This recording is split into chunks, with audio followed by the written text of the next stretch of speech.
League of Legends has been around since 2009, and in that time, it has grown to become one of the biggest competitive games in the entire world. There's a vibrant esports scene, and it has even inspired its own show, Arcane.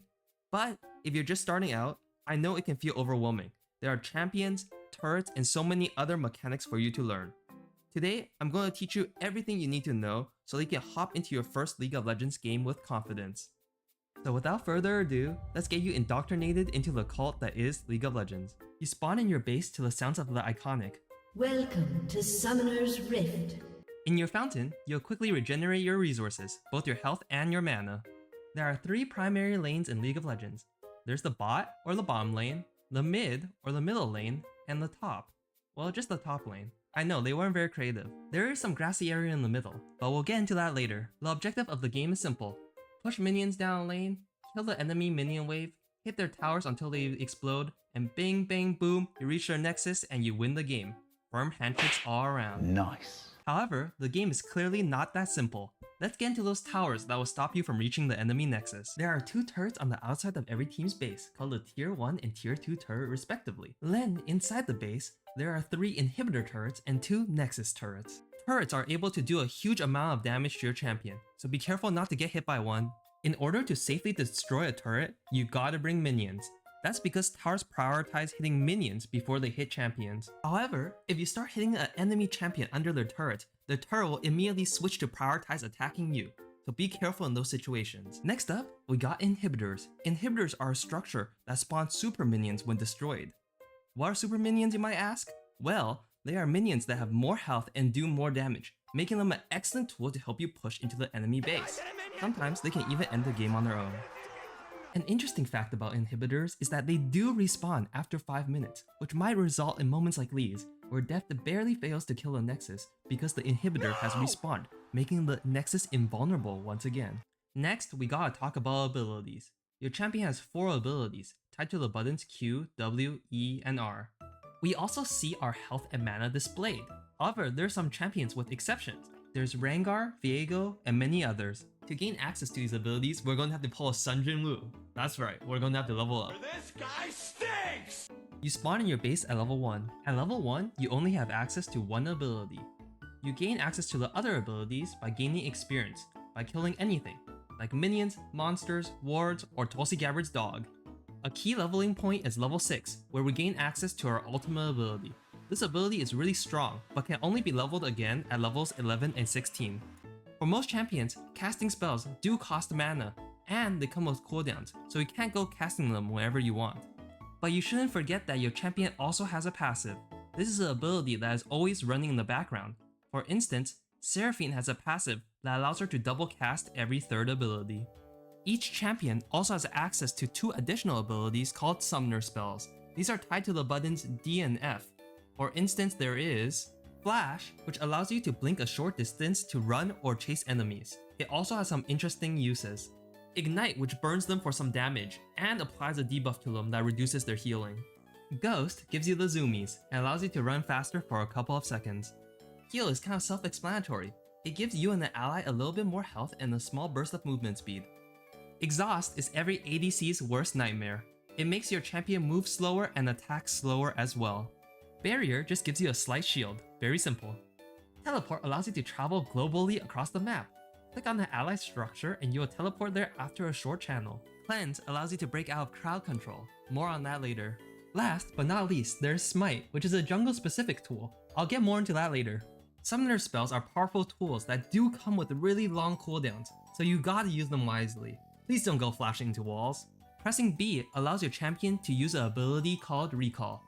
Use it to return to base after a short channel, but do be careful. If you move or get hit by enemy ability, your channel will be cancelled. Champions' abilities are built to serve 4 primary purposes: damaging, healing, shielding, moving, and one notable trait that we need to get into, immobilizing.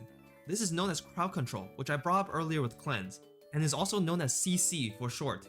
This can come in many different forms. There are slows, which reduce the movement speed of the target.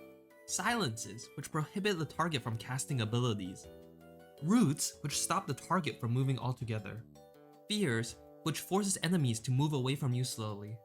Stuns prevents the target from moving or casting abilities. Charms are reverse fears. They force your champion to move towards the target that charmed you. Taunt forces the enemy champion to turn back and basic attack you. Pulls brings the targets closer to your character. Knockups restrict enemies from casting abilities or moving. Sleeps first put the opponent into a drowsy state before they fall asleep. They will only wake up from the sleep if they get hit by ability or after a brief duration. Suppresses forces the enemy to stand still, unable to cast abilities or summoner spells. Berserk forces an enemy champion to start hitting its closest ally. Last year, we saw CC change the fate of League of Legends history, with Faker hitting a crucial knockup into Knight, turning around what was originally a losing battle, resulting in their 5th World Series. We want to stand up and show just what this game's all about. It's Faker. He finds another T155. Picking what champion you want to play is one of the most exciting decisions that you can make in League of Legends, since there are over 200 champions for you to pick from. One of the really important factors for a player to consider is what archetype, or what class do they like to play. There are 6 primary classes. Assassins are shown in this iconic Faker play. They can do a lot of damage, but are vulnerable to dying quickly if they're caught off guard. Oh, look at the cleanse, look at the moves. Faker, what was that? Mages are champions that can make game-defining plays with their spells, but are extremely vulnerable when these spells are not available. Easier said than done, as now Contracts is already gonna get killed, but the skies descend, and Vic will fall immediately. To understand tanks, I'll just let Showmaker explain in his own words. 이게 그 상태다. 체력 4700, 방어력 329, 마저 201인 챔피언이 저지불가 실드, 병 넘기는 거 있고요, 에어본 있고, 심지어 쿨타임은 1초밖에 안 되고 마나는 15 들고, W는 심지어 변신하면 쿨 초기화에다가 패시브는 고정 피해가 들어가며, 그 다음에 방마저로 올리면 올릴수록 스킬 가속이 생기고, Q에 스킬 가속이 생기고, 스킬 속도가 빨라지고, 그 다음에 공격력 개수가 있어가지고 W가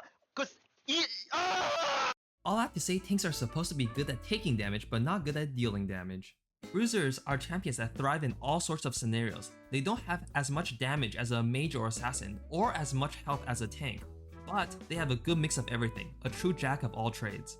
Will outplay. Kingen still looking to keep the fight going a little bit further, but he's got to be careful. He'll look for Keria. Q2 lands. Where's Q3? Flash coming out from Keria to stay alive. If you enjoy helping your allies, then Enchanters might be a good pick for you. These champions have powerful tools that empower and protect your allies, acting as a guardian angel which leads the charge forwards in battle. What the hell? What? Marksmen are champions that specialize in dealing damage that can ramp up over the course of a battle. However, they are very vulnerable to CC abilities due to their low health bar.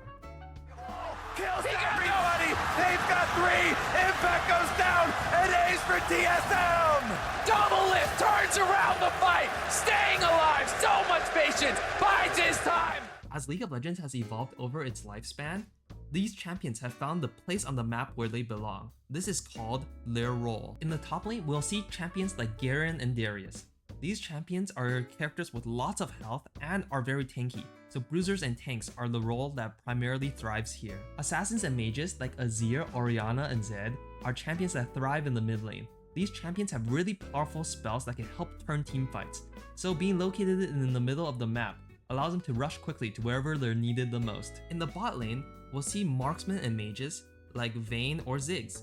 These are champions that can deal an insane amount of damage but are built like glass cannons, meaning they have very little health and require someone else to protect them. That's why we see another person in the bot lane, called the support.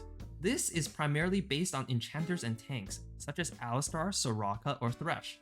These champions can help empower and protect the ADC to allow them to continue dealing damage. Last but not least, we have the jungler, which is kind of a confusing role because they function across the entire map in the area called the jungle, which is that bushy area we ignored earlier. They can kind of be a mix of any class, really. I'm all of them. Well, except for marksmen and enchanters, with a few exceptions like Kindred. Let's dive a little bit deeper into junglers. There are monsters that spawn in the jungle, called jungle camps. Instead of killing minions, junglers kill these monster camps for their golden experience. In addition, junglers also gank lanes, which is basically creating a surprise attack on the enemy laner. Let's fast forward through the jungle camps. There's the wolves, raptors, krugs, and grom, which are all regular basic jungle monsters that just award golden XP. Next, we gotta talk about Red Brambleback, which is a camp that rewards you with a powerful buff called Red Buff when you kill it. Red Buff allows your attacks to burn enemies for a small amount of damage and improves your health regeneration speed. Its counterpart is known as Blue Sentinel, also known as Blue Buff. increases your champion's mana regeneration speed and also reduces your ability's cooldowns by a slight percentage. In the river, we will find my personal favorite camp called the Scuttle Crab. When you kill it, it will swim to the middle of the river in front of what is called an epic camp. Allies who walk through his little circle will gain a burst of movement speed, while enemies caught in the circle will be revealed to your entire team. That brings us to the first epic camp we should talk about, which is dragons. Dragons might be the most important objective in the game and can spawn in 6 different types. Killing a dragon awards your team with a small buff, and gives you 1 point towards getting something called Dragon Soul. What is Dragon Soul, you might ask? That is a great question. That brings me to my super scuffed dragon counter. Let's get into an example. The first 2 dragons that spawn will be of a random type, like fire or ocean. Then, a type will be decided for the soul. In this example, it is mountain. The next dragons that spawn will only be mountain dragons now, because that's the type that has been determined for the soul. Whichever team slays 4 dragons first in total will be awarded with the soul that has been selected. What does the soul do? Going through all the elements, Ocean Soul allows your champion to heal faster after damaging an enemy. Infernal Soul causes your next attack to explode when you attack an enemy. Not much to say about Mountain Soul, it just gives you a regenerating shield. Want to go fast? Then grab Cloud Soul. It gives you a burst of movement speed after using your ultimate ability. Chemtech is perfect for players who are always at low health. It enables you to take less and deal more damage when you are at low HP. Hextech Soul makes your next auto attack chain to all nearby enemies, doing a burst of damage to everyone. When the soul is finally claimed, the true boss of the Dragon Pit will spawn, Elder Dragon. You best believe a teamfight is going to break out when Elder Dragon spawns. This is because the team that slays the dragon gains a really powerful buff. The Elder buff is absolutely insane. It makes your attacks burn enemies for a slight percentage of their health, and whenever they go below a certain HP threshold, they will immediately be executed by Elder Dragon. Not all action happens on the bottom side of the map. 3 epic camps spawn on the top side of the map in between mid and top lane. The first camp that spawns there is called Void Grubs, which rewards you with a stack of Touch of the Void when you kill one. Touch of the Void is pretty simple. For every stack of Touch of the Void you have, your auto attacks will burn the tower for a little bit of damage. If you manage to slay all 3 Void Grubs, you will spawn an extra little Grubling to help you hit the tower as well. After the Void Grub, the next creature that spawns there is a mutant crab-like creature called the Rift Herald. When you're fighting the Rift Herald, you'll notice that a weak spot will open on its back that looks like an eye. Hit it to deal an extra burst of damage. After you slay the Rift Herald, it will spawn an item called the Eye of the Herald. Don't forget to walk over it to pick it up. Activate the Eye of Herald from your inventory to summon the affectionately named Shelly. Right-click her again after summoning her, and you can charge into any nearby tower, doing a huge burst of damage. Be warned that you will be knocked out of Shelly if you run into any terrain, so make sure to drive safely. Last but not least, we have the epic monster Baron Nashor. Killing the Baron rewards you with a powerful buff called Hand of Baron. First, it empowers all the minions near you, giving them more health and damage. This allows you to push easily into enemy turrets and take them down. In addition, Baron also empowers your recall, allowing you to get back to base in a shorter amount of time. It also gives you a little bit of damage stats. It's pretty typical to see 2 teams fight over Baron, and then whichever team wins the Baron will then take those minions, push it into the enemy base, and then win the game. To make things more confusing, Riot added a new epic monster called Atacon in 2025. This monster also rewards you with a powerful buff when you kill it, rewarding you with more damage and a huge burst of XP. It comes with an additional mechanic that I will also explain later. That brings us back to junglers, which require its own separate explanation. Just know that they have access to their own jungle pets and have access to a summoner spell called Smite, which deals a large burst of damage to jungle monsters. Just remember that whichever team gets the final hit on the epic monster gets the reward. It doesn't matter which team did the most damage. Winner takes it all. Unfortunately, there is still one last mechanic for a team to think about when they're playing League of Legends, which is the Feats of Strength. The team that first completes 2 out of the 3 feats gets access to the reward. These 3 feats are getting 3 kills, taking down the first turret, being the first team to slay any 3 epic monsters. Completing the 2 feats will reward your whole team with the Blessing of Noxus, which will upgrade your boots. What are boots, you might ask? That segues perfectly into another key part of League of Legends. Gold and items. The gold you earn is displayed on the bottom right corner of your screen. You earn gold slowly over time, but there are 3 other primary ways to gain gold. The first and most common way for laners to get gold is by last hitting. Last hitting is when you are the one to deal the finishing blow to a minion. As a refresher, you also get gold from killing jungle monsters. This should be pretty obvious, but killing enemy champions will reward you with gold. The longer an enemy champion has gone without being killed, the more gold they will be worth. This is a system in the game called Bounty, enabling losing teams to come back into the game. Remember turrets? Well, before 14 minutes in the game, the towers have something called tower plating, which gives you gold for every little segment of the tower you break down. You might be wondering, why do we work so hard to earn all this gold? Well, it's because we can use it to gain more stats. And let's get into what these stats are right now. Health and mana are simple. Health describes the amount of hits you can take, while mana is the resource you use to cast your abilities. Damage is an important stat that will come in two types. One is physical damage, which is pretty obvious to tell. If the character is swinging a large sword, there's a good chance they do physical damage. The other type of damage is magic damage, which is primarily used by mages and some other champions. Generally, you can tell what type of damage a champion does just by looking at them, but that's not always the case. Take Gwen for example. She's holding a pair of scissors, so surely she does physical damage, right? Wrong, those are magic scissors, so she does magic damage. These two horses look like they're straight out of Uma Musume. Which one does physical damage? Which one does magic damage? The point is, you never know. Why it's important to know what type of damage your enemy deals is because of the next stat, resistances. To put it simply, resistances are specific to the type of damage. Armor only blocks physical damage, and magic resist only blocks magic damage. Take a look at this Xerath just blasting away at this Garen. We can see that with more magic resist, Garen takes way less damage. There is a third secret type of damage called true damage that ignores magic resist and armor, but let's not even get into that. Next, there's ability haste, which reduces the cooldowns of your abilities. If you're a mage looking to cast spells more often, then definitely you should build ability haste. Want to live that machine gun fantasy? Then you should build attack speed. The more attack speed you have, the faster you can attack. It's pretty simple. You gotta give him that hawk too and spit on that thing. You get me? One of the most important stats that new players often ignore is movement speed. Having more movement speed is important because it allows you to arrive at important fights just that much faster. Crit chance is a unique stat that potentially allows you to do 75% more damage.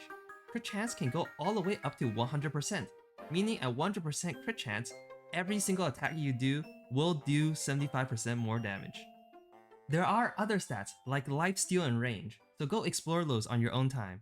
This is where golden items come back in. We can spend our gold to buy items which will give us all these stats that we want. For example, here's a recipe for an item called the Blade of the Ruined King. An item can come in 3 parts: the basic component, an epic item, and finally the legendary item. Taking a look at the left side of the screen, we can see the basic item, the longsword. This item costs 350 gold and gives you 10 attack damage. It can then be upgraded into the Vampiric Scepter, which is an item that rewards you with 5 more attack damage and another stat called Lifesteal. Finally, the item can be combined into the Blade of the Ruined King, which is a powerful legendary item. Legendary items come with a unique effect that can change the way a player plays the game. It's key to note that you do not have to own all the components of an item before buying the final legendary item. These components only serve as minor upgrades as you make your way to the final purchase. Let's go through a simple example. Assume we go back to base with only 350 gold in our inventory. At this time, we can only afford the longsword. When we return back to base and want to purchase the Vampiric Scepter, we do not have to pay the full 900 gold for the Vampiric Scepter. Rather, we only have to pay the additional 550 gold, which is 900 minus the base 350 gold we paid for the longsword originally. Oftentimes, when our champion returns back to base, we will not have enough gold to buy the full legendary item, so we buy the minor components to give us a slight advantage when we go back to fight against our laners. Some items reward you with additional abilities, like Youmuu's Ghostblade, which gives you a burst of movement speed when you activate the item. Perhaps the most infamous item is the legendary Zhonya's Hourglass, which puts your character into stasis for 2.5 seconds. And trust me, there are a ton more active items for you to explore, so in your next game, keep a lookout for them. Boots are an item worth bringing up to new players, because they reward you with movement speed, a stat that I said was very important earlier. They come in all shapes and sizes, just like in real life. Boots are situational items that each reward you with their own unique twist. Plated Steel Caps gives you armor, Merc Treads gives you magic resist, and Berserker Greaves gives you attack speed. Remember Feats of Strength? Yes, this is the boots that they upgrade. Let's look through an example. Plated Steel Cap normally only gives you 25 armor, but if you have the Feats of Strength, it will give you an additional 5 armor for free. You also get the option to upgrade the boots once again to a final epic state, but this is only available to you once you have bought 2 legendary items. To finish off items, we must talk about wards, which is one of the items you must get used to using if you want to improve your game. Wards are very simple. You put them down and they will reward you vision of anything that happens near it. It also turns invisible to enemies after a couple of seconds. If you want to get better, you gotta learn to use vision. This is because of a League of Legends mechanic called Fog of War, where a champion cannot see anything that allied character is not near or into bushes. Wards can help a player reveal areas that they regularly wouldn't be able to see due to Fog of War. In this example, I revealed a nearby Shaco, allowing me to avoid a deadly encounter. There's not only one type of ward though, there are also sweepers, which act as a sort of radar-like tool that reveals nearby wards and enemies. If an enemy is detected by your sweeper, their outline will be highlighted, even if they're in the Fog of War. At level 9, a player can switch to a special type of ward called Farsight Alteration. This acts as a long-range ward that you can put from a far distance away. Unlike other wards, Farsight wards are visible to the enemy champions and can be taken out with one auto attack. If you use this ward wisely, you can detect enemies from far away and anticipate their movements. However, they will disappear after detecting an enemy on their own. A special type of ward called Control Ward can be purchased for 75 gold. This ward is completely visible to your opponents but is able to take 4 hits before it dies. This ward is special because it can reveal enemy wards and disable them. Last but not least, there are some miscellaneous plants that we can find around the rift. The first of which is called the Blast Cone, which is a plant that will launch you a slight distance when you hit it. Next, we have a cute blue plant called the Scryer's Bloom. It acts sort of like a mix between a regular ward and a sweeper ward. The Scryer's Bloom rewards you with a large plane of vision that reveals all enemy and wards in your path. This direction is dependent on what direction you're facing when you hit the plant. Then, there's the Honey Fruit. Hit the Honey Fruit to reveal the fruit that it has inside of it. If you walk over those fruits, you'll regenerate your health and mana. But do be careful that when you are picking up these fruits, you will be slowed for a short duration. Finally, here at our end, we have the Black Roses. Remember the Otacon mechanic that we talked about earlier? This is it. After Otacon spawns, Black Roses will spawn wherever champions have died and just randomly across the map. If you hit and destroy a Black Rose, it will reward your champion with a little bit of XP and a little bit of damage as a reward. And that pretty much marks everything you need to know to get you started on your League of Legends journey. There are a couple mechanics I missed here and there, but I'm sure you'll explore them on your own when you play the game. With the new season right around the corner, I'm sure Riot is going to add lots of exciting new mechanics for us to discover, so be on the lookout for those. Sorry for the shameless plug, but a like and subscribe would really help me to grow this channel. I'm looking forward to making more League content for everyone. But until then, I'll see you on the Rift, Summoner.